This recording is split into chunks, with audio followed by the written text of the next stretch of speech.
So a joke about getting a Hummer will not. Are we on the air? I mean, are we on YouTube? Yes, we are currently streaming. Holy crap. I was about to make an off-color joke. Thank you, my co-host, to save me from the embarrassment of making Dan Rupp apologize on behalf of the show. Dan, you would be our official apologizer as executive producer. Don't block your own cock. Dan will be that when the aliens invade, Dan will apologize on behalf of our... Excuse me. I've got a breakfast burrito in my mouth. And you brought one for us. Well, it's better than other things in your mouth. Like a cucumber.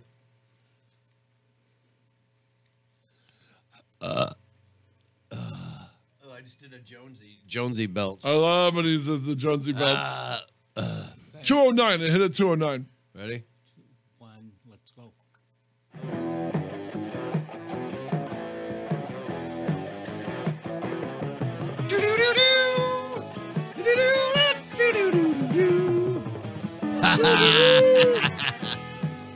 Oh, I know what time it is.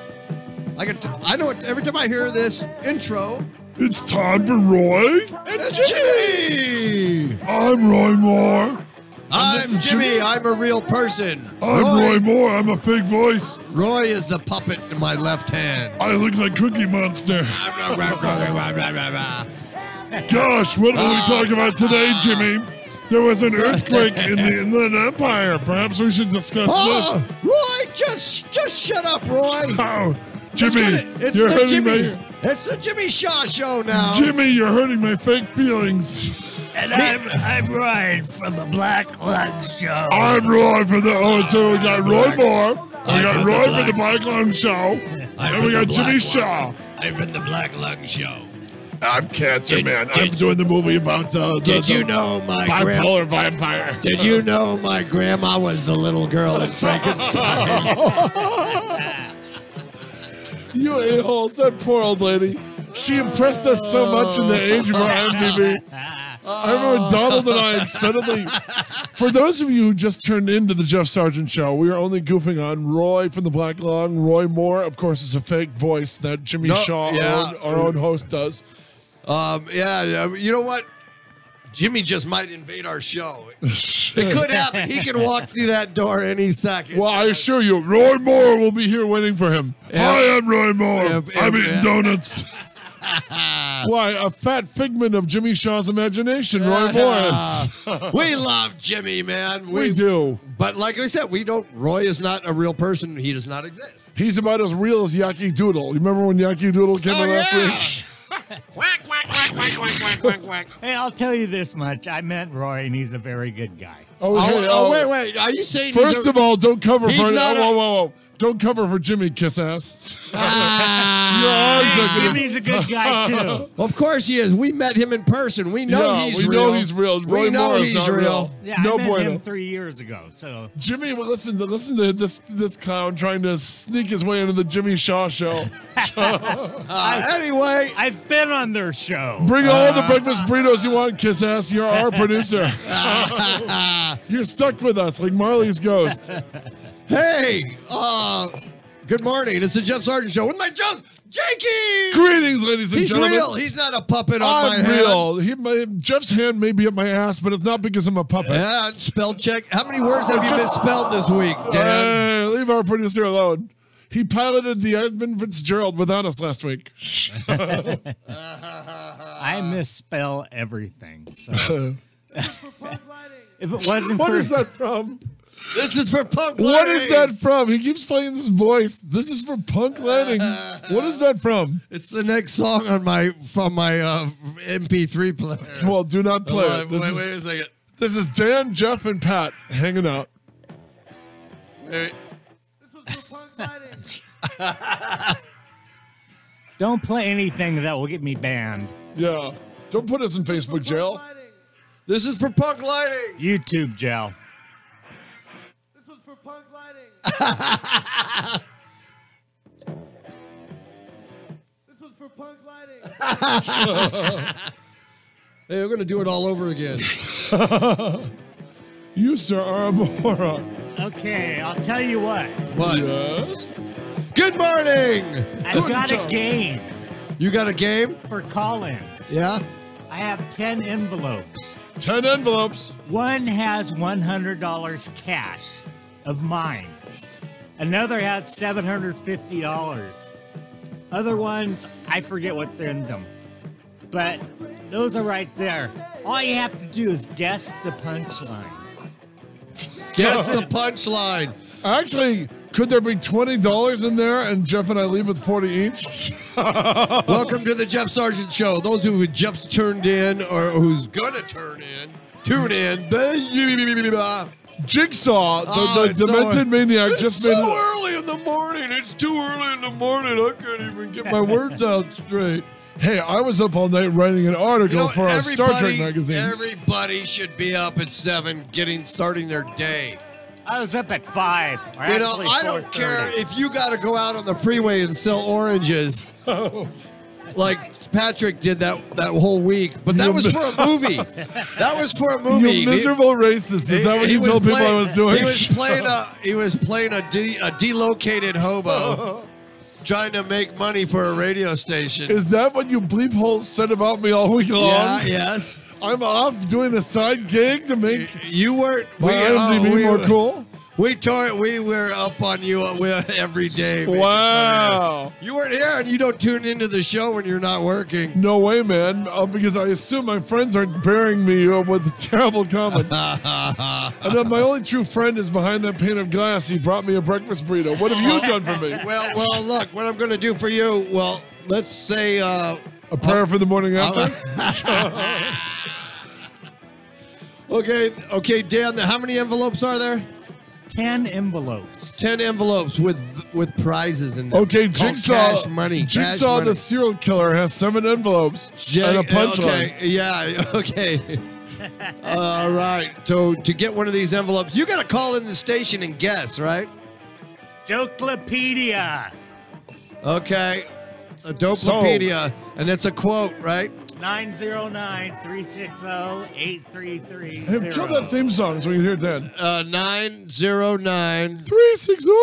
Thank you, Jimmy. 30. That's Okay, 909-360-8330.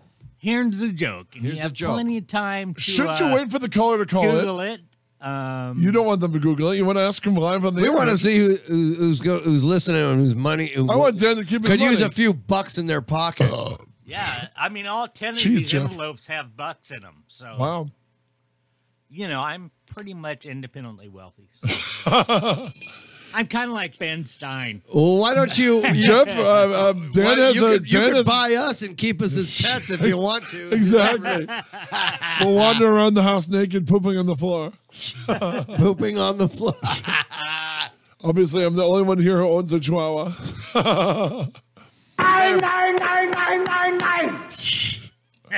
What was that? That sounds Wait, like- That's Adolf Hitler in the movie Downfall, which is on Netflix, and it's pretty good, actually. 99999. Oh, okay, that's the punchline? No. Oh, okay. I'm going to give you the joke, and Oh. then somebody has to call in and guess the punchline. I assure you, that is the worst thing we could possibly do. I want Dan to give his money. Okay. I'll keep my money. Okay, the phone's not ringing. Anyway, we got our guest. Okay, wait. Are you going to tell tell the We're having a joke? plus-size model on today. Or are we? No, she's got the flu. Wink, she's gonna wink. have to reschedule. Okay. Yeah, Shirley. But we've got the Kryptonian toddler. Baby Superman. Baby Superman from 1977, 78. Is it 77 or 78? 1978. You put 77 online, but it's 40 this year, so it would be 78. 1978 Superman. Superman. Wanna fly like Superman. Can we play that without getting in trouble? No. Wow. Okay. That just enlightened the show in magical ways, that sound effect. Superboy, not Superboy. Super Baby. Super Baby. Super He's toddler. he's not the baby. He's the toddler. He's the Because toddler. There was baby Superman, who Marlon Brando holds, died huffing at about age 16. Oh my God! There's nothing. Obviously, he wasn't from Krypton. He's part of the Superman curse, man. He was huffing kryptonite. Right. That sucks, man. Yeah, he died at 16. He was a British kid, and he was huffing. Oh man! So the next one, as he was traveling through space in the super pod, in the pod, the Krypton pod. Fun fact: when you see the baby's head in the tight spaceship, the silhouette where he's looking, he can see Earth, but it's a long way from. Yeah. That's actually David Michael Petro, like the 52-year-old writer of the making of novel at the time. Wow. And then he breaks out of his pod, and then he saves Paul Jonathan Kent from being Kent crushed by a car. from his old 42, what is her, pickup truck. He's in several Superman movies, actually. I'll have once we get him talking, I'll reveal the one time you saw him and Superman in the same frame. Wow. Okay, cool. Yeah. I think Superman the movie is the perfect comic book movie. Every comic book movie that came after owes it a debt. It's literally one of the That was groundbreaking. It still is. I mean, the fact that the writing was so strong, they made Lois Lane, Jimmy Olsen, all these characters live for a brand new audience, and still do. And that was the original Christopher Reeve one, right? That was the original Christopher Reeve one. It's brilliant. It's really brilliant. You know what I like? It was a really cool painting. It was Adam West, Batman and Robin, Alex Ross driving the Batmobile, and George and Robin's waving up, and you could see it taken from the air as they were speeding in the Batmobile, and the George Reeves Superman looking down and waving his hand. Almost heavenly, yeah. And they're like, oh, that is such a cool. I used it for a temporary profile. Did you really? Yeah. That's really a good cool, one. Man. No, you're right. That is a good one. Superman. I don't know who did the artwork, but Alex Ross. I told you twice. Alex Ross. He's a great comic book. He does a lot of covers, mostly cover He does art. mostly covers. He drew a great Superman story. He's kind of famous for doing he drew a book called Marvels, which kind of recapped the whole Marvel history of the Marvel universe. And he did a beautiful DC one called Kingdom Come. Oh, yeah. And it's about an old preacher who loses faith in humanity, and then he runs into Superman. The old preacher was actually a drawing of Alex Ross's father. Wow. And it was done in the 90s when Image Comics and all these other companies showed up, where they're all about being cool and a big body count. And they have the original Superman, of course, is appalled by all the violence and stuff directed towards normal people. It's a great book. Check it out. Now, what was Frank Miller's comic book line? Dark Horse or? Frank Miller drew for DC. He was also an icon. He started with Daredevil, though, right? Yeah, he started with Daredevil at Marvel, and then he moved on to DC, where he did Dark Knight Returns and Batman Year One. And after that, it got kind of weird. He bounced to Marvel, and then he did a bunch of stuff for Image and basically the Sin City books and 300. Good stuff, but he has a lot of personal problems, and half of his work in the last 10 years is all but unreadable. It's garbage. Yeah. When you look, and his art was amazing as long as he was working with a guy named Cause Jansen. Cause Jansen started with him on Daredevil. Jansen was an amazing artist and a great embellisher, and even did some work for the Beatles, Jansen. He and Jansen had a falling out, and if you look at Miller's work without Jansen embellishing it, it looks really rudimentary. Yeah. Miller during the Elektra Bullseye, days was amazing. I mean, Yes. I couldn't wait for the next comic book to come out when I was a kid, I was a Spider-Man Hulk guy, but you're right. I did like some of the Miller Daredevil run. It was very kinetic. You know what I mean? You never could tell when he was writing and drawing the book. You could never tell where he was going to go with it. Yeah. And that was exciting. I mean, that was the vintage second. That's kind of the classic second wave of Marvel. I interviewed Jim Shooter, who was editor and all those in that era. That's when you had John Byrne and Chris Claremont doing the X-Men, just amazing work.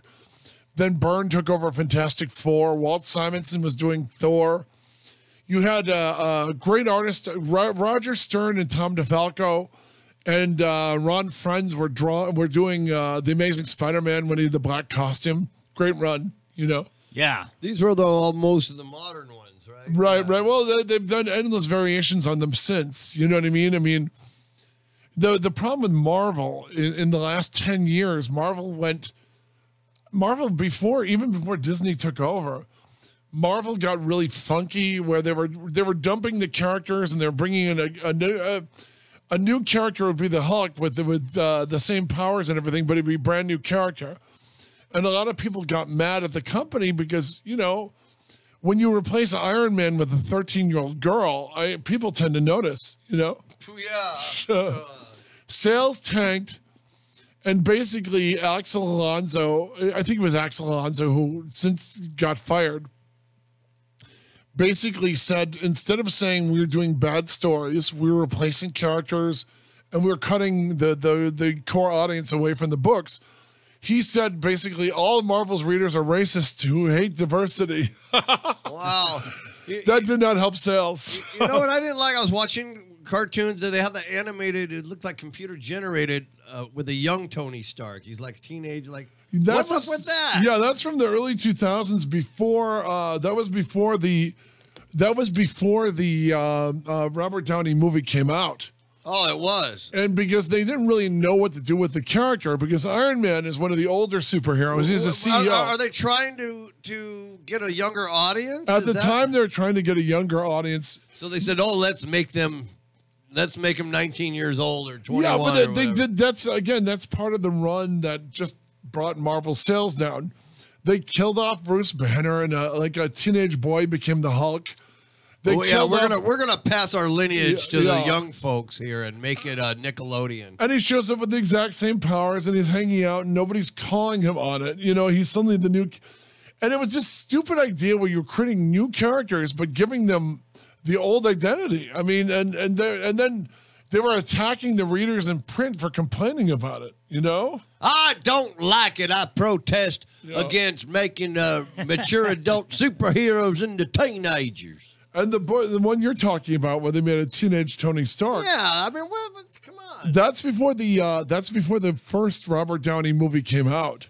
I know this because I bought one of my nephews. It's the teenage Iron Man who screams, and it has "Hero nothing. up!" If he's a teenager, then he's got nothing to do with Howard Stark. His dad is like, "Okay, Dad, son, I don't like you going around causing, being irresponsible in your Iron Man suit that you invented and created because you're so much smarter than me." They did this stupid run of cartoons where, I mean, the whole joy of Spider-Man when you're a kid reading the book is this kid's wearing his underpants underneath his Spider-Man costume. He costs millions of dollars in property damage, and he goes home. Nobody knows who he is. And I noticed with my nephews, they've been watching a lot of Disney Channel. Yeah. They did one where Nick Fury is knows who Peter Parker is and bosses him around. The whole power of the Stan Lee era where you get these powers and you do whatever you feel like. You're trying to do the right thing. But if you screw up, you're anonymous. And now they have him answering to a boss, like the dad in the Iron Man cartoon, and Nick Fury is yelling at Spider-Man.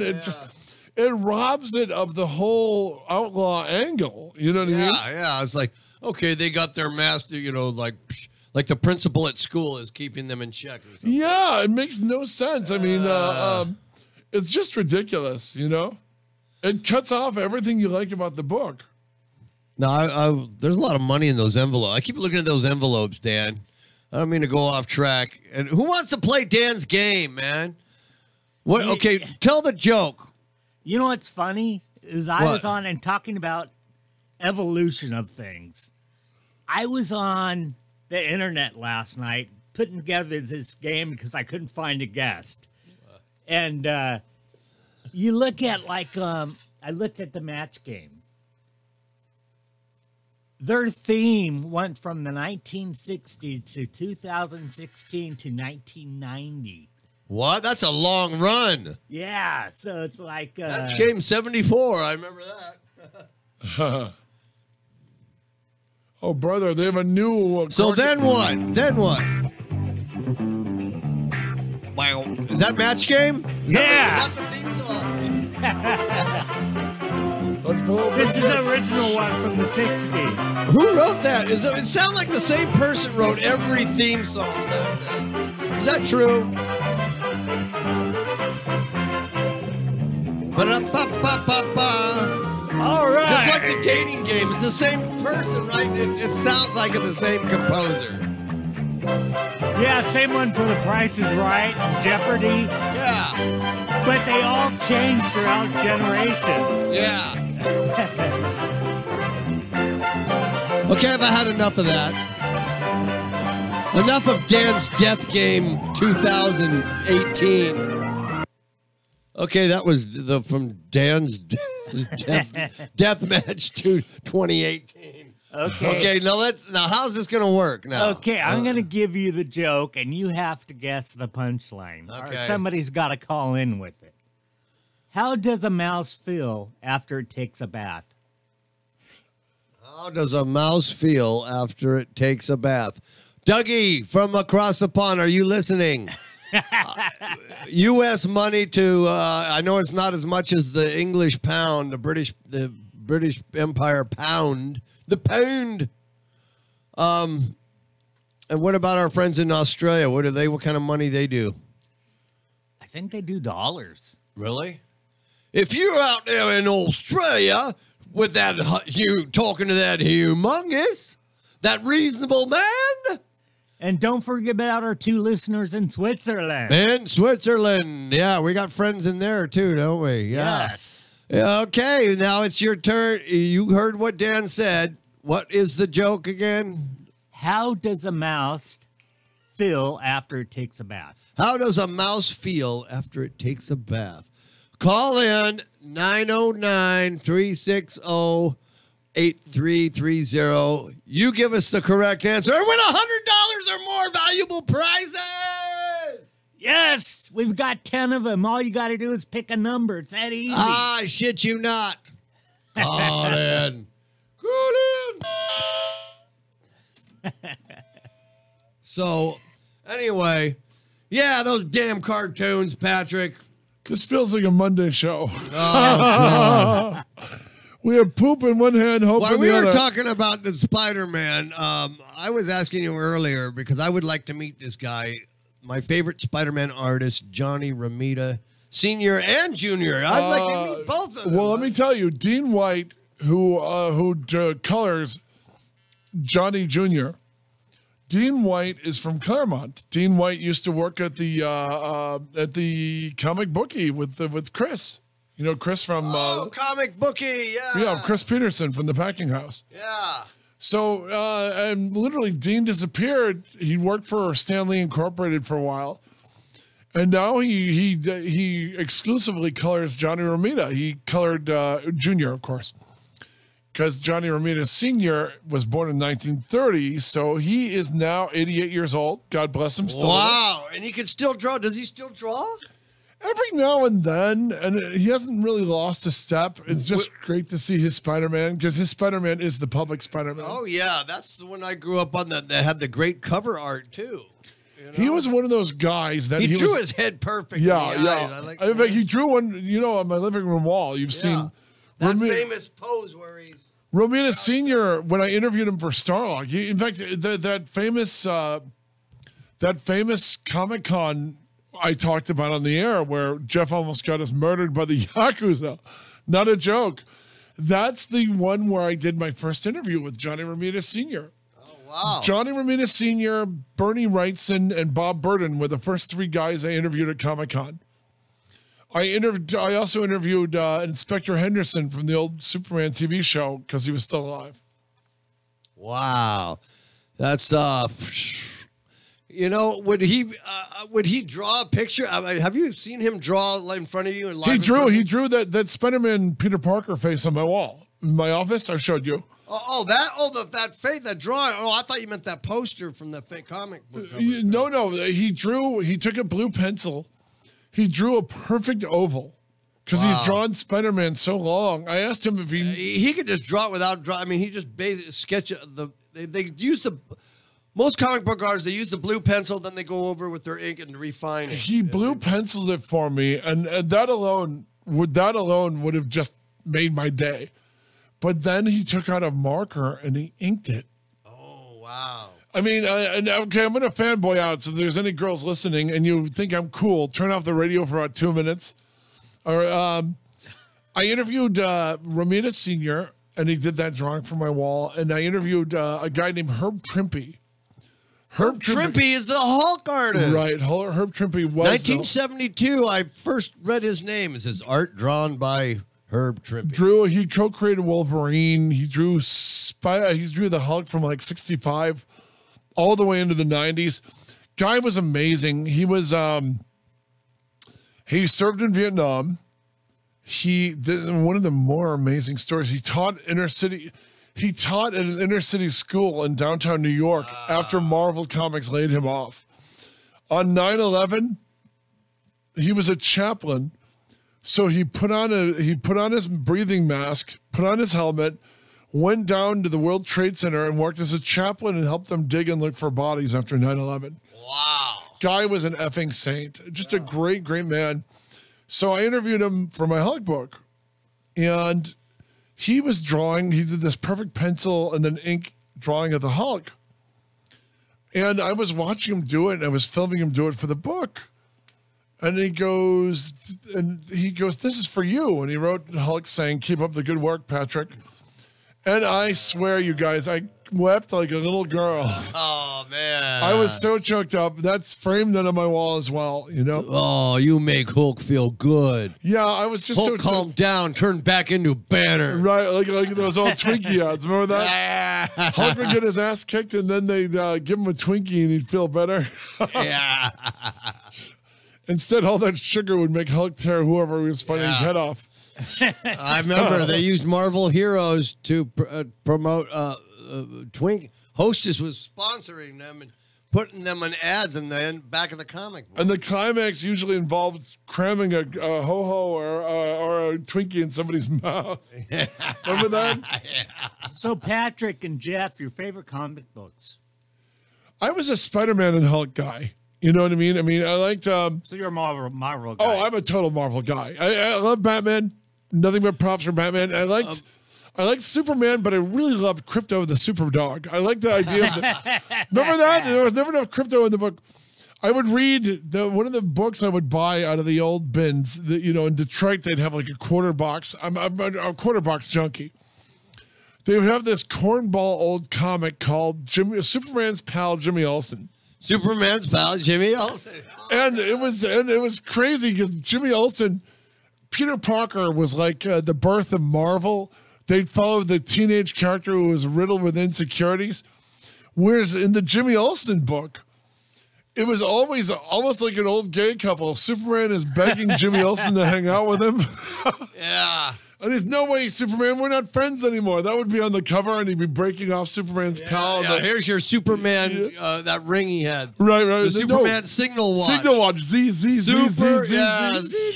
So only Superman could hear with the high-pitched hearing of a Doberman. Yeah, Superman and every dog in Metropolis, wherever Superman was on Earth, he could hear Jimmy's watch. Never gave one to Lois Lane. Curious, you would think, since he should have been. Yeah. Too bad he's saving the world to be messing with, Yeah, but why does Jimmy get a watch and Lois doesn't? I always wonder that. Oh my gosh, we're going to have to hit them up on that. And those comics were so cornball. I remember there's one. Remember, Superman is saving the world every issue. There's one where his lazy fat boss, Perry White, has Superman fly to the Daily Planet to fly him to Metropolis Airport so he doesn't miss his flight. It's like Superman's like the garbage man, you know what I mean? Every crap detail they have in these comics, Superman flies in to do it. What did you read, Jeffrey? Superman, pal. Well, when I got my first stack of comic books, I had the X-Men. I was like nobody who knew I was in 4th grade and nobody knew who X-Men were. Really? And the first comic book cover, it said "Re-enter the Mimic," the one mutant with the wings and he had the big feet. And I have the Hulk comic he dies in. Yeah, I had that. I was I was Spider-Man, Captain America, Thor, and X-Men. Those are the ones I when I had that in my collection. Those are the ones I pursued. It's a good mix. Yeah. It was. I'll give you that. And Thor back then, he was disguised as Donald Blake, and he had this like wooden club thing, and if he and he would slam it down on the ground and bam, turn into Thor. Wow, yeah. Remember that? I do. They don't use that, but they did use that in the movie in Thor. They gave him a fake ID badge, and it said Donald Blake on it. See, that's where so people like us are going to know that. But yeah, this is true. You know what I mean? That's exactly true. Even though he doesn't take on the Donald Blake character in the movie series. Yeah, I thought that was funny, actually. You know what I mean? I mean, they dumped his secret identity for the movie. How about you, Dan? Who'd you read? Daredevil was my favorite. What'd you say, Howard the Duck? What? Daredevil. Followed by X-Men. X-Men, interesting. No Spider-Man or Hulk for you, huh? No, I was never into Spider-Man or Hulk. And then I was into the Punisher. Oh, yes. Love the Punisher. You know what? Last night when I finished writing, I was still kind of amped from coffee. So I turned on have you watched the series, the Netflix series? It's great. Yeah, I have. I've been watching it. I haven't seen the whole series. Punisher and Daredevil? You watched the Daredevil first, and I then you didn't watched... like the Daredevil series. What? Why not? What? Daredevil's great. That costume was great. I liked the guy that made his costume and his weapons. Daredevil, Luke Cage, and Defenders are my favorites. Luke you know Cage, what I mean? Power Man. Yeah, and the second season of Daredevil has the Punisher all over it with ninjas and Elektra. Oh, yeah. I thought that was great, and I liked him. I like his own series. I like Luke Cage a lot. I love the Defenders. Jessica Jones is well done, but it's sort of slow, and Iron Fist is just stupid. I realized how big Jessica Jones was when you and I went to the Bruce's show, and she was there, the actress that plays Jessica Jones. I couldn't believe the fan base. Yeah, they love her. There was people. That line was around the building for her, and she's charging $100 and getting it. And she was charging big to get the buddy shot and the autograph picture. She's a former model, and she was on Breaking Bad, so meeting a bunch of nerds is probably not the highlight of her life. I mean, these guys, I don't know where they get their money. I mean, some of these nerds, they had like the actual metal, those shields that they sell for hundreds of dollars. Captain America shield, and she was autographing them. Why was she autographing Captain America's shield? Because these nerds, because it's all Marvel, because it's part of S.H.I.E.L.D., Oh, no, you're thinking of Haley Atwell. You're thinking of the girl from Agent, the S.H.I.E.L.D. agent. Yeah. Is that who it is? No, Jessica Jones is the private detective. She wouldn't do that show. No, it's the agent of S.H.I.E.L.D. Yeah, that you're talking about Haley Atwell. Yes, the people, what a fan and base her she show had. was canceled, and she's still charging $100 and $40 for a buddy shot. Yeah. Damn. And getting it, by the way. To her credit, she's getting it. That girl, when I was at the Hollywood show, I was wanting to get, I'm not even going to try to get her on my show. The girl from Twin Peaks, Sherilyn Fenn. Sherilyn Fenn, yeah. I saw her too, and she seems sweet. She's staying out of the main ones. I know she's doing the smaller shows. She was charging some heavy dollars for her stuff. But getting it, I don't think she was ever in the revived series either, was she? Yes, she came back, man. Because I mean, the girl from the dead girl, Laura Palmer would be a great interview. Yeah. Have you talked to her in person? Talked to Lynch. And I told you, I interviewed Carol Strucken, the man from Another Place, the giant, and I doubled him for a shot on a Michael Jackson video where he was so much taller than me, I needed 2 apple boxes to be his height. What? Are you serious? Oh, my God. That's scary. Isn't that weird? Yeah. Even one apple box, even a 5-inch box is going to make you 7 feet. I've never needed 2 apple boxes to double somebody. You know what I mean? Usually I'm crouching down if they want me to double somebody. And Because I thought that one guy at Frankenson's, we met that guy Jake, remember?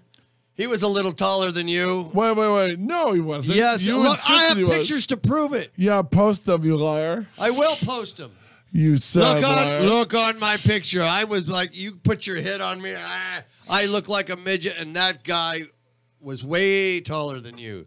So That sounds like a fairy tale to me, Jeffrey. oh, shut up, man. You'll see him again. You'll see him again there. He's in the Carpenters Union. He's a set builder. And, Interesting. Yeah, and I could find him in the crowd. Have you run into him on set anywhere? No, my friend Larry Morgan, who's in the union, the set builders union or whatever, Carpenters Union, there for the movie sets. He works with him. When I posted the picture, he's going, "Oh, that's my coworker. That's Big Jake." Yeah, I'm like, wow, he's a carpenter building sets, and you'd think he would be acting, and people would hit him up. Another big guy that I ran in at Tools R Us there in Upland, Montclair. This guy looks just like. He looked like a cross between Robert Mukes and Kevin Nash from WCW, the wrestler. Was he an actor or anything? Or? No, he's all, that's why I don't go in public that much. I go, he was mad at you. I go into wrestling, he's all, that's why I don't go out in public. Like, I get that all the time. He was a long-haired dude, and he was I think he was a carpenter, too. You're making him sound like he was a little bit dicky, though, was he? Well, yeah, he was just, like, kind of standoffish, like, hey, dude, I just want to, You asked for his number and you were fondling his crotch. Yeah, I'm just going like, come on, dude, lighten up, like. Share it with me, Jeff. Like this guy ready to go brawl in the parking lot, Wow. Well, some people have a sense of humor, some people don't. I mean, you know what I mean? I mean, if I took umbrage and everyone asked my height or how tall are you or how's the weather up there, I'm tired of people asking how tall I am. Yeah, and it's like, if you're going to be that way, to me, it's better than how did you lose that eye or what happened to why don't you have a leg? You know what I mean? It's not like you're going to a super giant fat person and going, oh, how much do you weigh? Yeah. It's not like that. It's not hurting anybody. No. I mean, I don't have a... Again, I'm cool with it. I mean, people don't mean to be nosy, and who gives a damn? You know what I mean? They ask, can't tell. I mean, it would be different if somebody comes, like a kid, like you're going shopping. How'd you lose that eye? Go, so that would be a horrible... Go, Mommy, look, that guy looks like Bigfoot without a costume. I remember that. I remember my first time when I was in high school. We came out here when I first moved to California. I did the Pomona County Fair. I remember my friend Chris and I were going into the Blood Castle, this really chintzy horror ride. And I wanted to enjoy the haunted house. And right before the ride went, the roadie, what do you call those guys? The rodeo. Oh yeah, they're gonna operate put the lever. Yeah, he puts the lever forward, and he goes, "Hey Sasquatch, you might want to put your head down because it'll get knocked off if you sit your full height." And I remember that was the scariest damn ride because he was right. I would feel the top of the ride blowing my hair, and it was like, it was 3 minutes of white knuckle terror, Oh man! Hey Sasquatch, you better duck. And I thought, oh my God. I was sitting down and I would feel it ruffle my hair, and it's like I would go even lower because I'm thinking, oh my God, this thing is gonna kill me, And those seats are like so tight, you really can't do much with them. And I'm kind of crushing my friend from high school, Chris. And it's like, Chris, just sit down. And he goes, what the hell are you doing, man? It's like, listen, I'm not going to lose my head in a POS Pomona ride put together by meth heads. No, Hey, Sasquatch, you better duck. That thing will knock was your this head a off. carnival ride? Or, Yeah, it was it was the one that... those ones are dangerous. They bring it out every year at Pomona, Pomona Fairgrounds. It's called Blood Castle. Oh, yeah. And they'll paint a really crappy Pinhead or a really crappy Freddy Krueger whatever the monster of the moment is. Yeah. I pointed out to family and friends last time I saw it. They had a really crappy looking. I said his name earlier. What's the Freddy Krueger? No, the killer from Saw. Oh, yeah. Jigsaw. They had a really crappy Jigsaw puppet tricycle character on it. It looked like it was painted with the left arm of some. It's like a bootleg Freddy with the stripes on his sweater going vertical instead of horizontal. And it's one of those crappy rides where nothing really happens, but they play the light goes on. You're you know, one of those. At the ending, it's just some carny with a rubber mask on going. Yeah, I used to sell food to a carnival place that Wow. worked in Pomona. Wow. And they were carnies. They and they were. were total carnies. I mean, Like airbrush T-shirts with the hammers Yeah, crossed yeah. saying Carney Power. Upland High would have a fair every year. Yeah. Upland, you know, and maybe before the Pomona Fairgrounds, you know, maybe in the spring. Yeah. And I remember walking to school, my brother and my friend Terry, my brother Don and my friend Terry, and we'd be stepping over the scariest looking carnies you've ever seen because they're all sleeping on the wet grass. They're all drunk or high. And they'd be missing teeth and they'd have these elaborate scars. And every one of them needed a haircut. But there was one guy sleeping with a toothpick in his mouth. I mean, what the hell? And you'd be looking at the scary scars and the tattoos. One guy had like the teardrop, you know, for killing somebody in prison. And it was really kind of fascinating. And you're kind of staring down at you're this dumb high school kid, and you're looking at this guy who is maybe 5 or 6 years older than you, but he looks like he's been through a nuclear war. Yeah. I remember He's going aged in. another 20. Looks like he's 60 Yeah, I mean, when he's 25. Yeah, I remember going into the porta potties at the not the fairgrounds. This was at in Riverside, at the Riverside Mission Inn, where they have a carnival every March. my lovely friend Heather got married there a couple Halloweens back at the Mission Inn. And I'd go into the porta potty, and this guy walked out, and he just reeked, and he was a operator for the bumper cars, and there was like 6. I count them, 6 Bud Ice, those big cans, Yeah. all sitting around the porta potty, and I'm like, is that what that guy was doing in there? Just drinking? Drink Take like- a little break. I mean, jeez. That was always the worst part of the fairground when Not even Dan in his worst days would. yeah. That is amazing. I mean, but you'd see those porta potties and they would open and stench would hit you and you'd have to use them and you'd just start crapping away and then you'd see like one single frame of toilet paper left. Oh God, I'll tell you. You know the worst porta potty ever was that pick apart. I went and every time I go there, I gotta take a dump, right? And it's going like, I opened that party. I was gonna call Like a dog claiming its territory John, you know, I was ready to call the health department. on yourself. That shit was stacked. It was like this far from the seat, man. I'm just going like, okay, what am I going to do? Am I going to have to rip off a seat cover off one of these vehicles for toilet paper? Like, well, I got to get out of here, man. The ones that really messed me up were the poop. The poop would be raised like a lump on Fred Flintstone's head. You know, the old cartoon lump on the Hanna-Barbera? Yes. There'd be a perfect clump of poop, like one of those old lumps.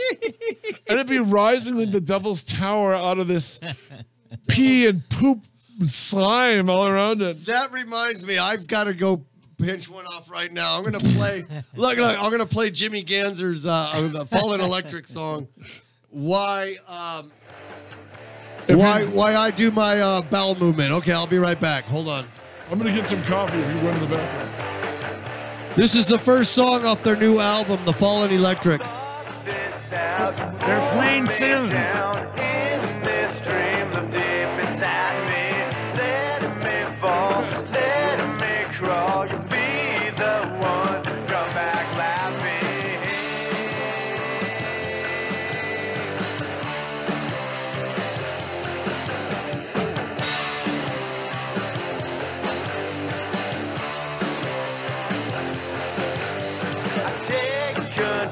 I just can't breathe to the point of suffocating. Just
and that was Jimmy Ganzer and the Fallen Electric, man, off their new album. Boy, I did my duty. I did my business and back to finish half the song, man. I did all right.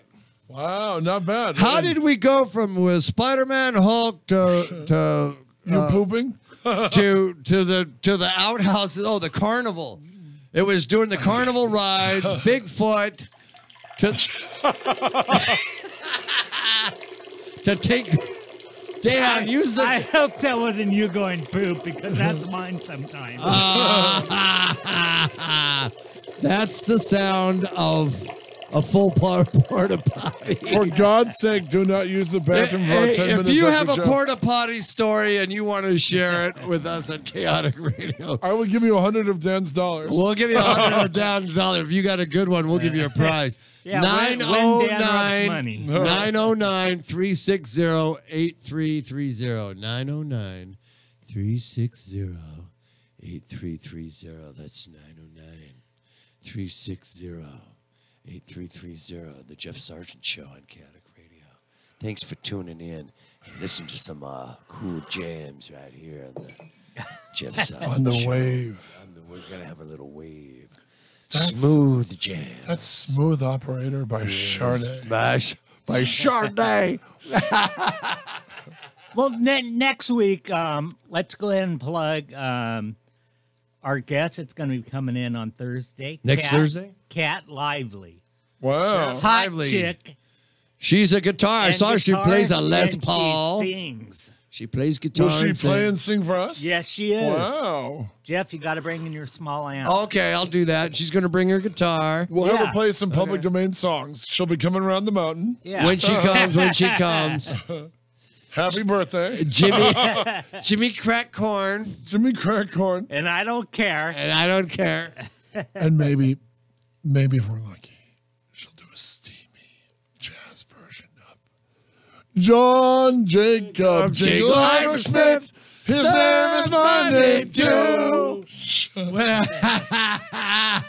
Summer camp songs. Booyah. Also, I just got a confirmation. From who? Adrian Bliss Gibson. She was in the TV series Glee. Really? Yeah, I did radio with her for a couple days in L.A.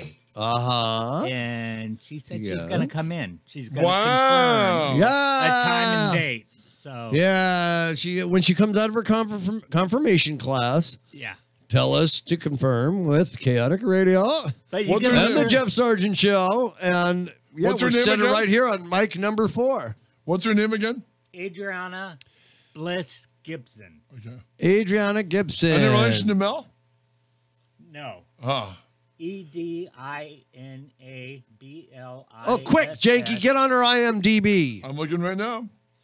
While we're waiting for Superboy. super toddler Aaron Smolinski, he's going to be calling at 8 o'clock. Let's plug our sponsor.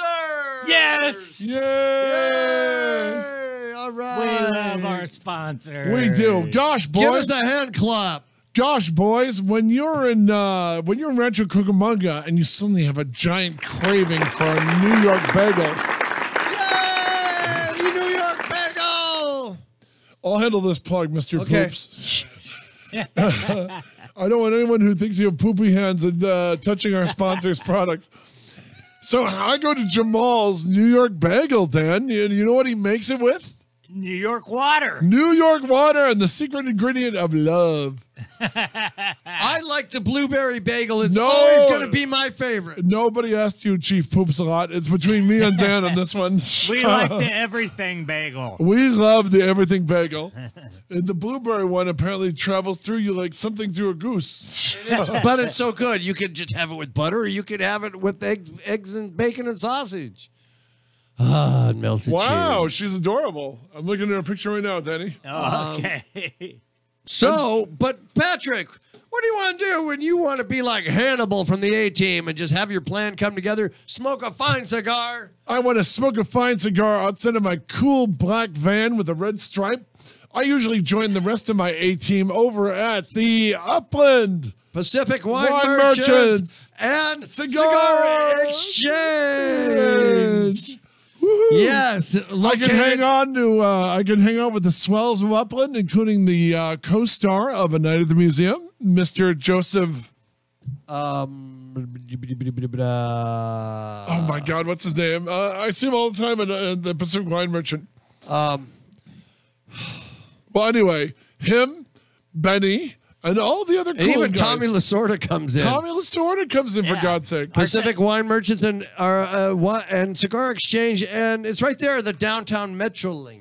Yeah, and for you politicos, Mike Morrell, our state senator, hangs out there, as well as Mark Steinworth, our state assemblyman. And even the fired and even the The fired, disgraced Polish mayor of Upland also shows up from time to time. I don't even have to mention his name. I love that. I love that his the day after the election, I was teaching. I was subbing, long-term subbing, which meant you took over someone's English class. And I remember his daughter or niece. No, his daughter. My dad's she said something unpolitically correct. And I stopped her and I said, if you told me this yesterday, I wouldn't have voted for him. And she goes, no. He's a tough dad, but he'll be a great mayor. Wrong on both counts. Both are wrong. But he did make good-looking daughters, He if I did. do remember. They are His good daughters looking. are stunning. Yeah, so So his JP wife must be very JP good. must be married to a beautiful, forgiving woman. Pacific Wine Merchants has live music on the weekends too. Yes. They have the guys from Fishbone there. They're going to be regulars there once every month. Where? Second Saturday Where?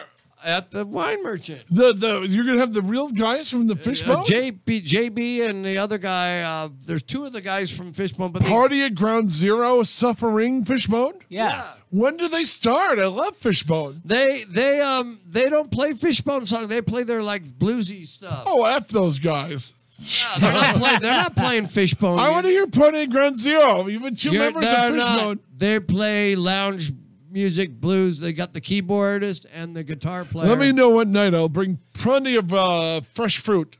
Yeah. You suck. But they were great. They were great last Friday, man. They were awesome, man. I was there. What is their jazz band called? Blue Bonefish? Blue Blood. And also starting, this is for Tammy, starting this Saturday is the new Upland Downtown Farmers Market. Tammy would be the incredibly the new enchanting one. superhero. I hope they get their shit together, man. Wait. When is that? Saturday or Thursdays? Saturday. It's going to be on Saturdays right now. When you say Tammy, do you mean our? Does Tammy have Do you some mean control? hold on? Our enchantress guest, known only as Betty Beware. Yes. I adore Betty Beware. I know she will set them straight. She knows how to run that downtown if they'll Put listen her to in her. charge, for God's sake. She knows. Put what her she's in doing. charge because these other committees are like from Leisure World, you know? Yeah, no, she's They're got ready all to of kill these- over. They're just like a bunch of retired. We don't want to do. Yeah, And that's just the way we've always done it. That's the way we'll always That's just do where it. we're ignorant in our old ways, and we're going to do this, and that's why no one comes to our. I got my blue hair, and that's all I want. Yeah, that's why we failed for the last 20 years. Yeah, then they tried doing two farmers markets. They did one at the park and then one in downtown Upland. One wouldn't work, so now you have two that won't work. That wasn't very smart. So No. Tammy's trying to work with everybody, but like you said, she's up against a lot of old fogey, stogie, gray hair. Let her blue do hair. it. And she's friggin' Betty Beware. I mean, when you brought her on, I thought she was the best guest, man. She's vivacious. She's fun. She's really smart. She knows more about Upland as a rancher cook in Mongolian than most Uplanders. Yeah. I mean, yeah. Her and, Gino Felipe is really working on it. So, Of Felipe's wineries? yeah. I like that guy. Gino Felipe is the city council member and also a friend of mine. And they still have, it seemed like they ripped out so many of their vineyards, man. Does he still have the ones up there, way up there off Baseline, right? That one where they always have the. No, his oldest brother, John, bought Gino and his younger brother, Jamie, out. Oh. So John is in control of everything. So, but they still do it. They did the haunted at Halloween. They did the haunted grape vineyard, and they That had was zombies Gloucester. and That everything. was You walked Gloucester, through it? yeah. Yeah. That was Gloucester. That was a lot of Oh, fun. that was actually. Gloucester. Yeah. They did that. Yeah. That was pretty cool, man. Yeah, man. Yeah, man. Hey, man, you see all those zombies and shit, man? I was into it before it was cool. Once you guys got involved, I stopped going. I used to go do coke with those dudes, man. Coke 'em. I'm telling you, I went before you guys did, and once you guys started going, I just said, hey, man, you ruined the coolness. It was heartbreaking for all of us. Yeah. No, I haven't done a haunted house thing in a while, and I always get asked to do it as a clown because Slappy is pretty scary looking clown. And it's pretty big business right now, too. Yeah. Didn't I ask? I remember on Facebook I posted, "What's the lifespan of a clown?" Like, all right, how long can you? How long does a circus clown go? I mean, do they just keep going till they're 80, 90 years old if they live that long? Hey, we got a phone. Oh, our guy's calling. Here we go, Patrick. Let me get him. Aaron Smolinski, woo! All right. Hello. All right, Aaron. Hey, What's up, buddy? good morning. Yeah, All Yasha right, Mosh. Yeah. Wow. Little Polish for you. It sounds like a party over there. For you, Aaron, anytime. You were the second Superman to do our show after Jeffrey East. We've had Jack O'Halloran. We've had Jeff East. Now we got you, and we're just gonna keep filling them up. I'm telling you, but you're the Superboy who's worked the most in terms of the Superman movies. You're in Man of Steel, man. You're in. Go on. It's a trifecta you guys have. Oh, yeah, it is actually. And this is the 40th anniversary. What are your feelings on Superman the movie this year? Oh man, it's I can't believe it's been 40 years. Wow. You know, and it keeps growing and getting bigger and bigger, and the love for it it's incredible. It is. It is. You know? It deserves it, though. You know what I mean? It was groundbreaking. I mean, this was the first of the live act where they pulled it off and made superhero films in the modern world possible. It really was, and I think that it was probably the groundbreaking for quote unquote special effects and the launch and of doing special effects and all that sort of stuff, because it looked real, in a sense. Yeah. But it's great, and the more I watch it, I never really had a true appreciation for it until probably within the last, being honest, like 10 years or so. Wow. It was, I got made fun of a lot as a kid because I was naked and that sort of stuff, so kind of a sore spot in effect, but. Really? Because that great shot of you standing in the crater? Yeah, standing buck naked. It was great when I was trying to pick up ladies, because I could always tell them, you've already seen me naked once, so let's go. You know what? As a kid, I had the garbage can of you holding up the truck over Gun Ford. Did you really? I did. I have that one. I think do you own it? It might be in storage. I'll look for it. I still, what's funny? I have that, and I have a bunch of posters in my bedroom in my parents' house in Calgary still. Wow. You also had like 4 different Superman cards, trading cards. I did, and here's a funny story about those trading cards. I never really knew about them, to be honest. And then when I first moved to L.A., about 18 years ago or something, through a bunch of friends, I met this other Kiwi actor from New Zealand. And when he found out, that I played that part, he said, what's funny is I used to collect those cards back in New Zealand as a kid. And, if you collect all the cards and you put them together, the back of them makes the X, right? Right. Yeah. He said, for the life of me, I was missing one card to complete that set, and it was your card, and I could never find it. Wow. And they smacked me in the face. Oh man, I think when they do those cards, they put out a certain amount. There'll be more cards of the one corner. You'll get all these doubles and triples, and that one card you need, there's like maybe one card to every 10 of the other cards. Yeah, exactly. So he's like, you caused me more frustration as a kid. I bought them. I bought them in Detroit as a kid. I grew up in Detroit, so the cards I have were in French because they're from Canada. And right, from Montreal. Yes, yeah. And there's one of you, the one of you holding up the thing says, in English it says, baby Superman saves his father. And underneath it in French it says, you know, Baba Bum saves Papa, you know? Yeah. But it's just incredible that, and it goes to show what this movie, how this movie connects the world, really. You know, here I am, you know, a kid from Calgary, Alberta, Canada, and then another kid in New Zealand is trying to collect my card. And now here we are, friends in L.A., you know, 40 years later. It's something else. That is amazing, you know. I mean, what do you remember? If we can ask, how old were you when you shot your sequence? How old was I when I filmed it or when I saw it? Both. No, yeah. I was 3 when I filmed it.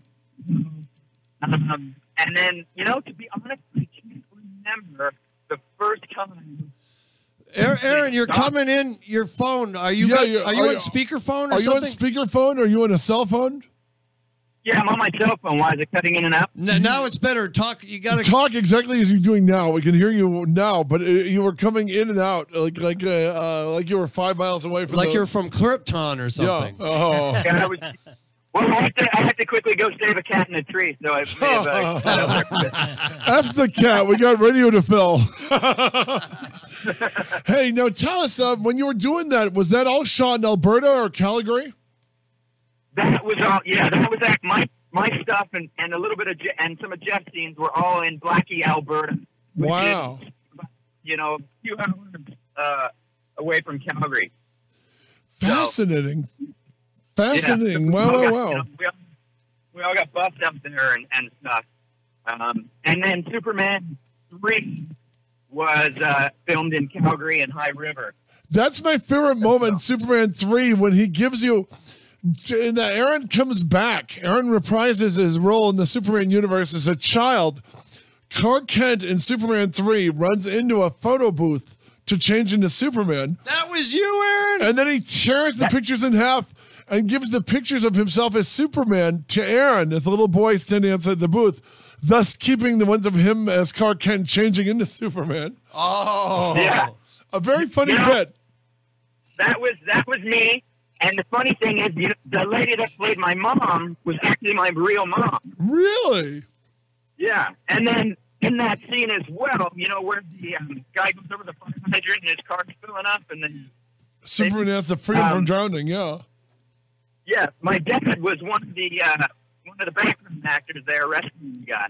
So my whole family was actually, my father, who's 3 years older than me, was in another scene in Superman 3 that got caught. And he was also in the montage pieces that never made it into the original Superman. So my brother was in Superman 1 with me and Superman 3 with me.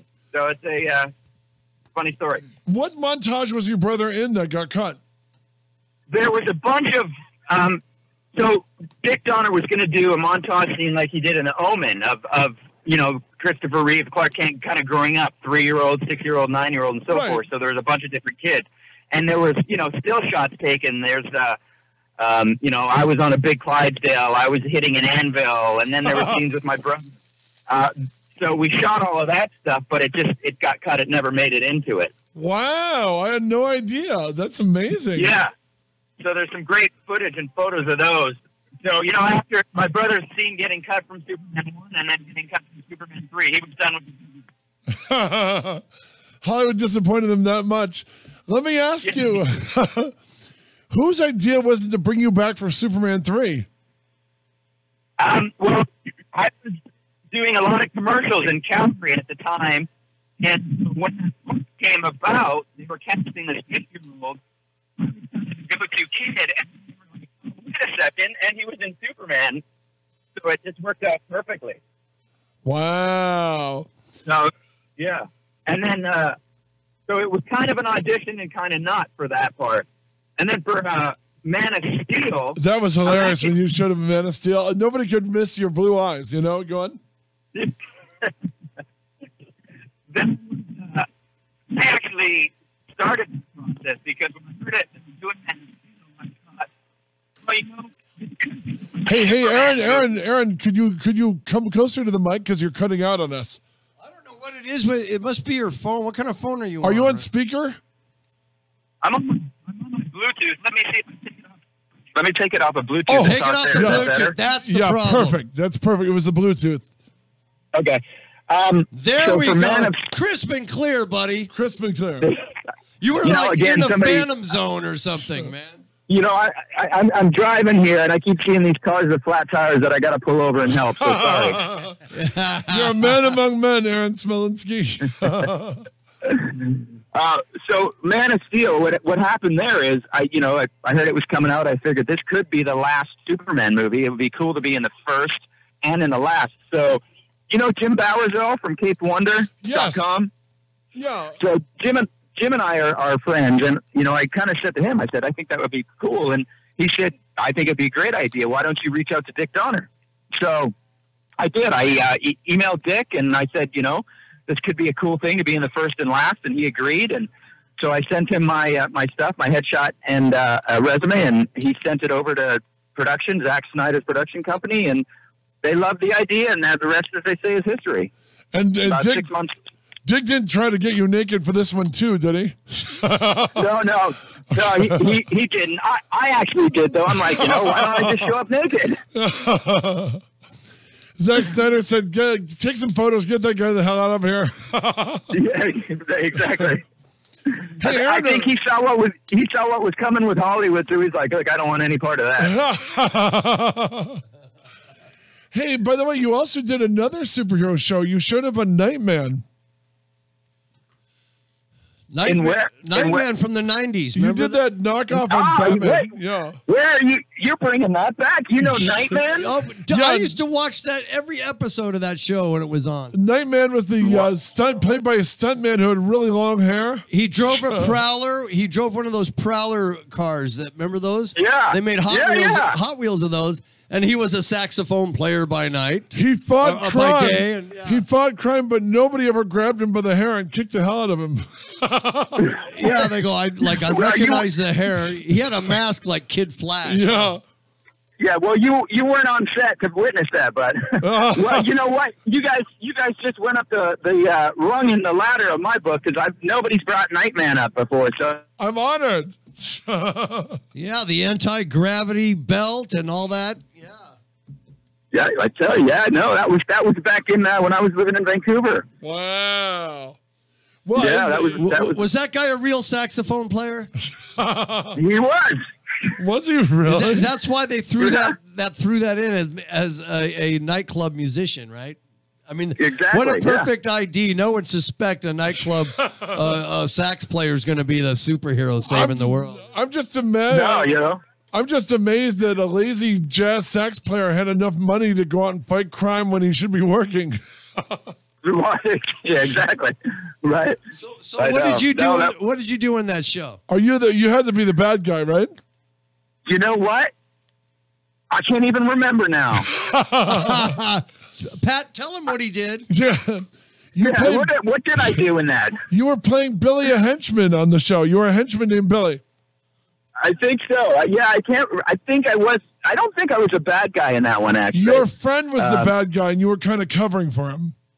That tended to be a lot of my parts was kind of the best friend covering type of thing. That's the thing with Pat, Aaron, is that if an actor forgets anything on an interview, Pat will tell them what they did. He'll know more about the show and the situation, the producer, the director, and he'll tell you if you forget anything. That's perfect. You know what? I should ask Pat. How was my audition for that, by the way? You did beautifully. It was between you and Louis Del Grande. That's what I thought. There we go. Well, let me ask you, Aaron, since you were doing how the hell did you wind up in Wishmaster 3? That was an audition, and I'd actually worked with the director on another show I did up in Vancouver before. But I loved that. You know, that was filmed in Winnipeg, or Winterpeg as we call it.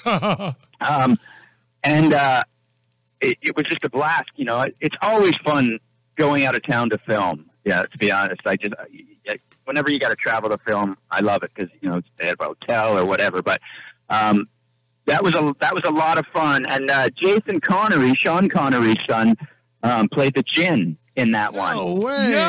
Yeah. I didn't know he had any kids. They had a great. Yeah. They had the great Andrew Divoff, who was playing the Djinn up until that movie, and then you guys got the first one without him.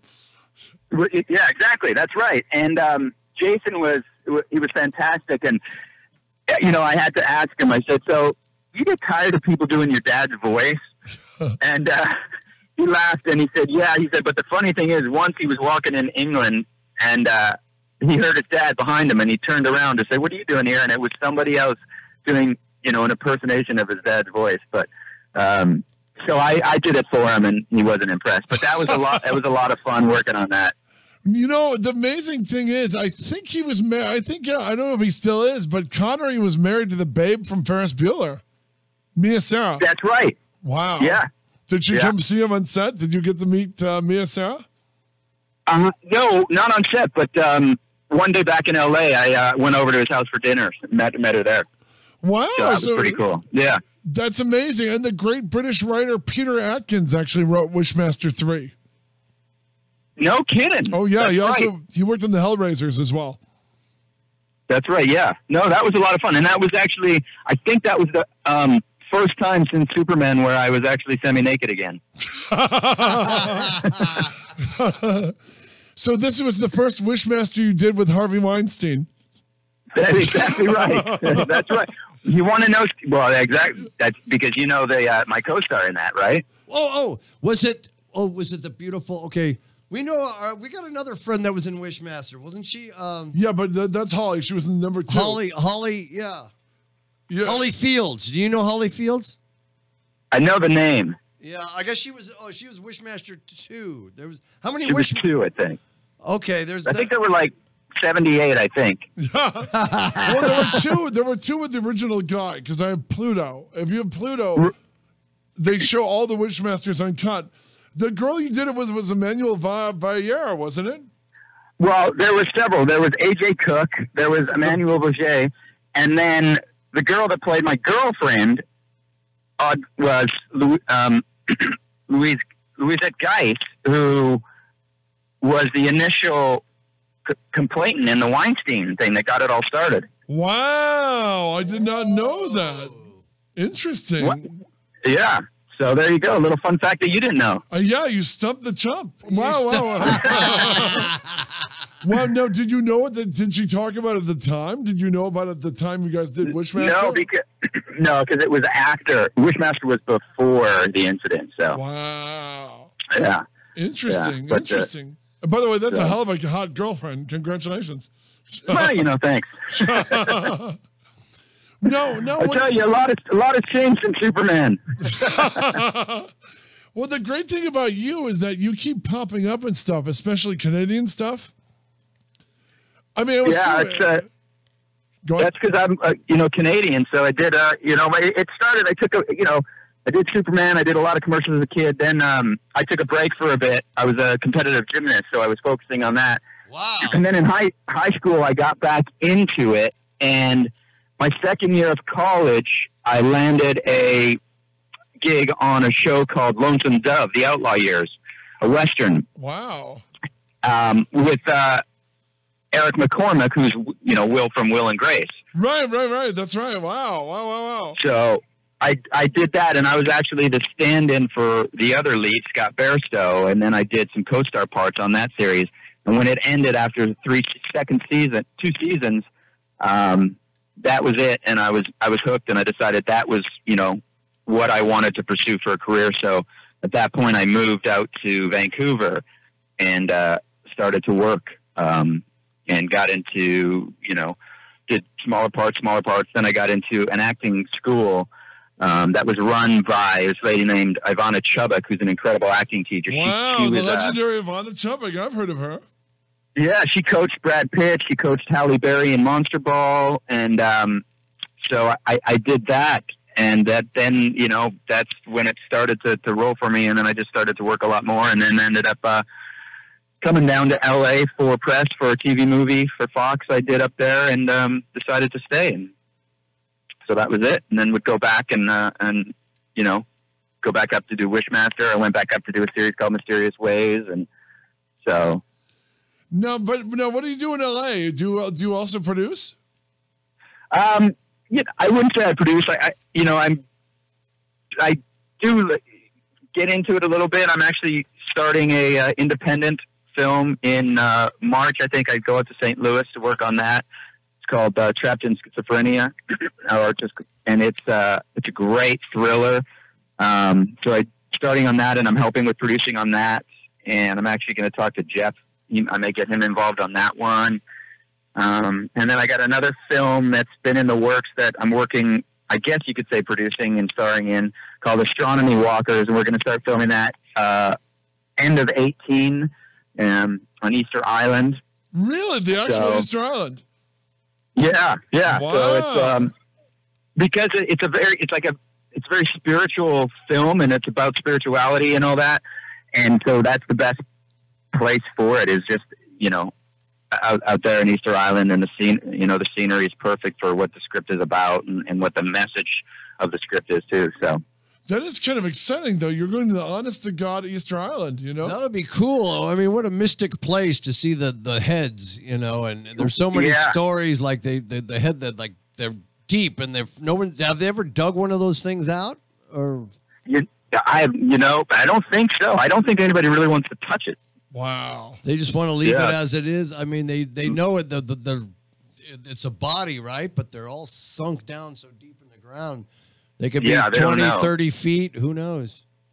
Who knows? So, I took a break. I got out of the business for a bit. I had some personal stuff going on, and got out, and, getting back in, and, so it's great. It's a passion, and, but the Superman stuff, the 40th anniversary, we're trying to get out, and we've got this tour, that we're working on here for the 40th anniversary with, myself and Jack and Jeff and Margot, and trying to get Mark in there. And wow. What about Valerie? Will Valerie be doing anything, or?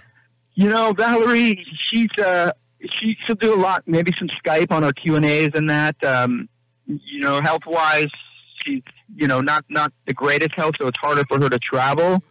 But we just did a reunion in Kansas City, and we brought her in via Skype on the Q&A. So, I think we'll do stuff like that. But looking to get to Metropolis this year again. Yeah. I've done it before, and that's a fantastic show. But I love seeing you, Mark, Jeff, Sarah, Jack. I love when the band gets back together. So you guys will all be doing a big 40th at Metropolis, Illinois? Well, I don't know. We're working on it to see if we're going to do that or different shows. But I tell you guys, they've got to have a film crew follow us when we do it, because the laughs it's just incredible. It's so much fun just behind the scenes with Jack and Jeff and I and Sarah. Sarah is the sweetest, kindest, funniest lady. She's just incredible. We have such a great time. Just a lovable lady, I interviewed her and Jack and Mark for the late great Starlog magazine. I did a piece on you for Wizard. I don't know if you remember. Yes. And I mean, it was very cool just seeing. I mean, the cult status of being connected to the first successful and really entertaining, big budget, well written comic book movie.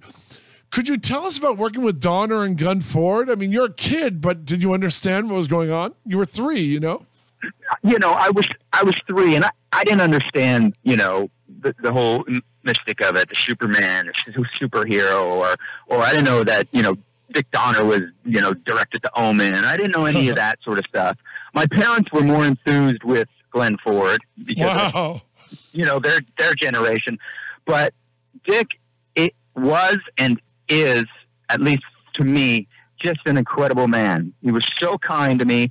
And I remember it. People say, there's no way you remember. And I remember behind the scenes stuff. I remember him letting me talking to the walkie-talkie, and for a 3-year-old, that was so cool. And, you know, and him just kind of sitting and chilling with me at the, you know, in the capsule and giving me direction, and, you know, it just so nice.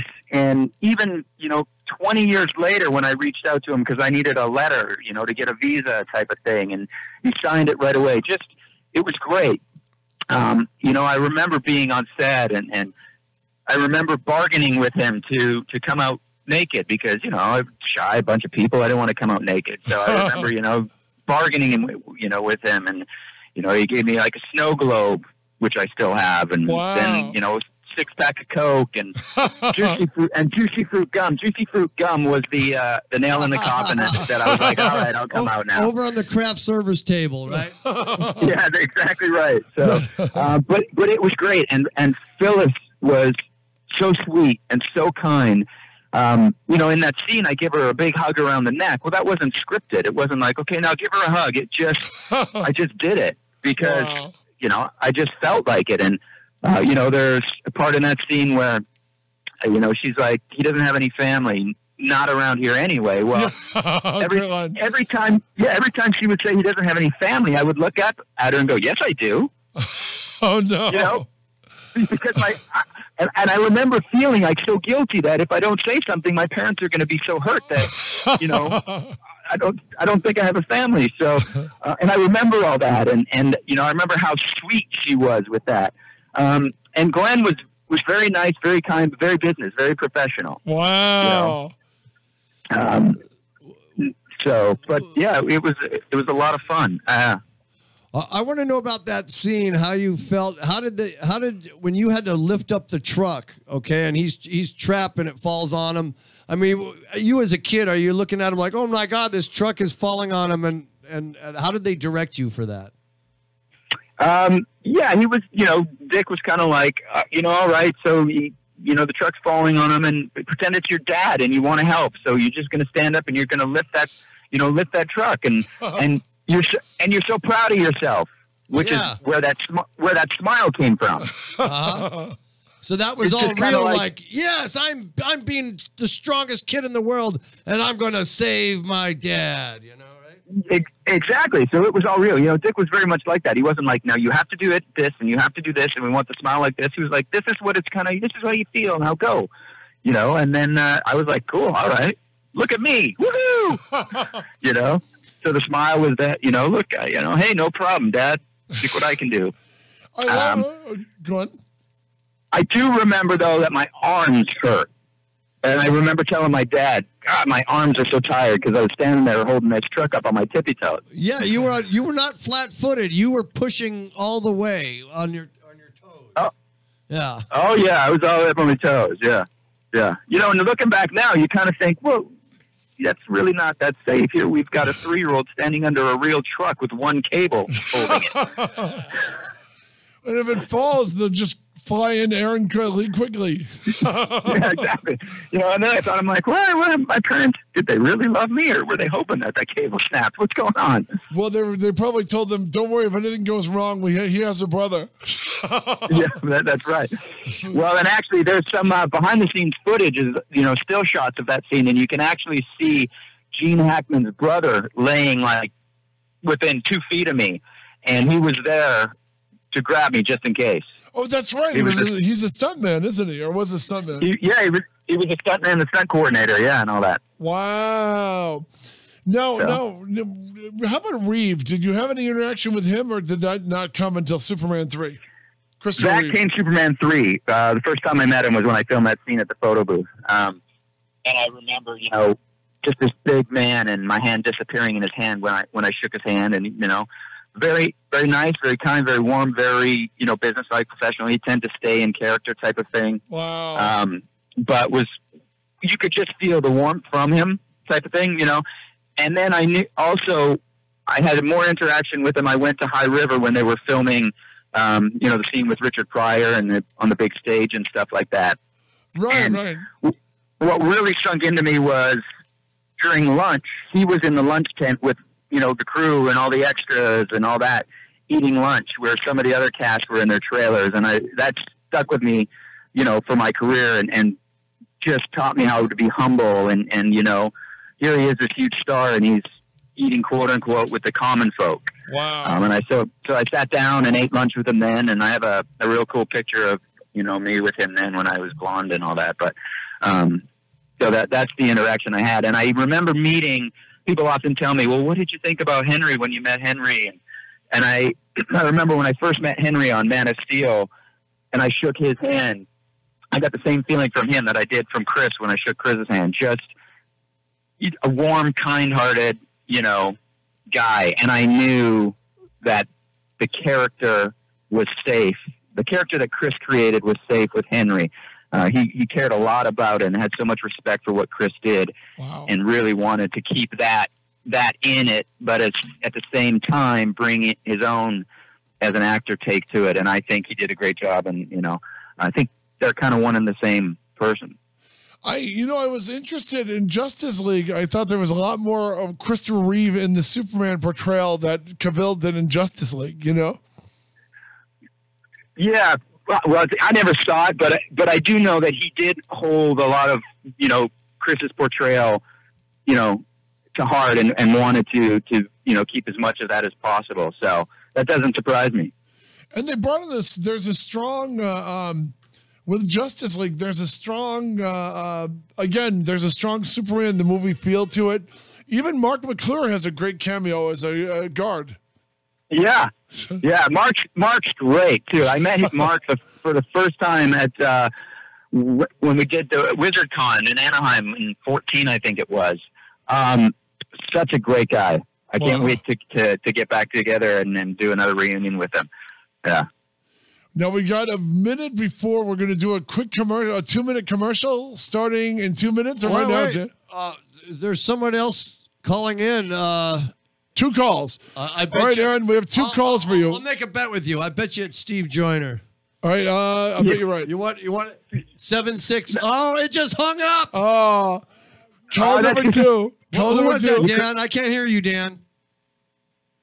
I'm sorry. When I answered the phone, I turned it off. Oh, okay. Should I do it? Here we go. 2 calls. Go with the first call. Here we go.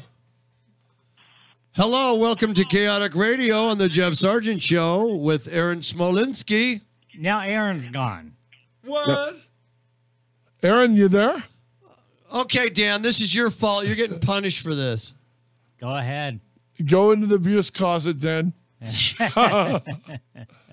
Okay. Call back, guest. Number 2's not even answering. Oh, gosh. And I put him through. Now he's gone. It's the Jeff Sargent Show, and people hang up on me all the time. Here we go. Aaron.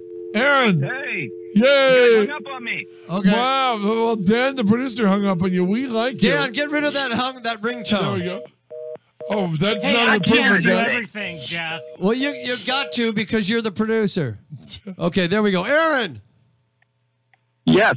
Okay, Yay. where were we before we were rudely interrupted? Well, I thought Jeez. our buddy was calling in. I don't know. Did you meet Richard Pryor on Superman 3? Is this commercial? Are we live?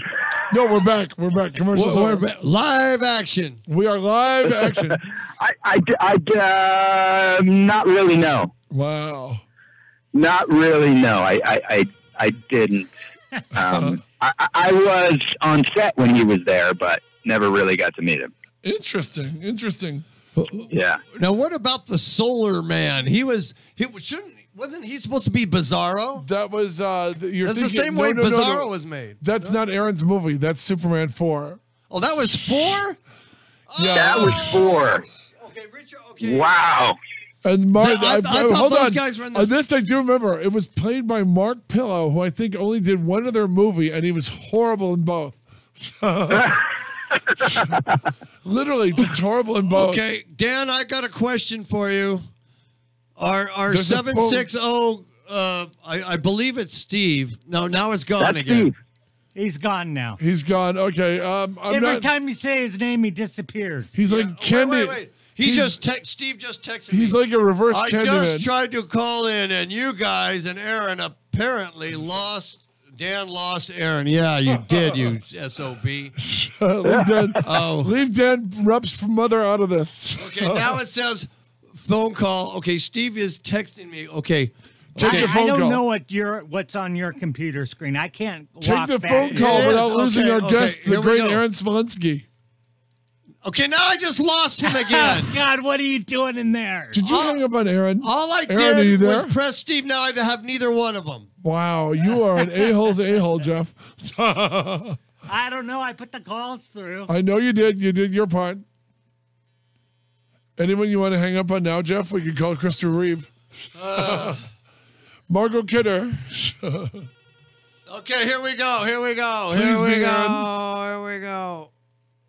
Aaron, sorry about that. We're not going to answer any more calls coming in with you on the Answer the line. calls, yeah, because this radio station is just living up to its name, being all chaotic with we can't even get these phone lines going right. Yeah, that's not right. I'm trying to get two people on at the same time. Hey, I did it the other day. You just did. fine. You did. It did Beautiful. work the other day. Oh, gosh. Okay. Well, you know what? Since you played Superman, hold on, Aaron. Since you played I'll just fly over there. Fly over there.